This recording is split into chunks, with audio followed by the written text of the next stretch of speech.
পা থেকে মাথা পর্যন্ত গয়না পরে বসে থাকতে মন চায় মাহির।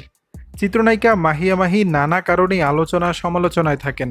সম্পর্কের কারণে তাকে নিয়ে চর্চা বেশি হয়। বলা যায় কাজের চেয়ে ব্যক্তিগত জীবন নিয়েই বেশি আলোচনা সমালোচনায় থাকেন এই অভিনেত্রী।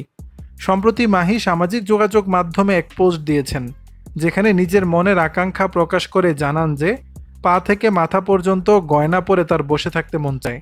পোস্টের ক্যাপশনে অভিনেত্রী লিখেছেন, মাঝে মাঝে আমার তামিল মহিলাদের মতো অযথা পা থেকে মাথা পর্যন্ত গয়নাগাটি পরে বসে থাকতে মন চায়। এতে মনটা একটু ভালো ভালো লাগে আর কি।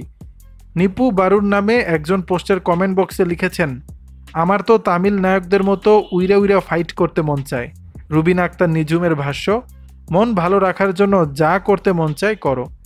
অনেকেই আবার মাহির সঙ্গে একাত্মতা পোষণ করে বলেন, আমাদেরও মন চায় এভাবে গয়না পরে বসে থাকতে। 2016 সালে সিলেটের ব্যবসায়ী পারভেজ মাহমুদ অপুকে বিয়ে করেছিলেন মাহিয়া মাহি।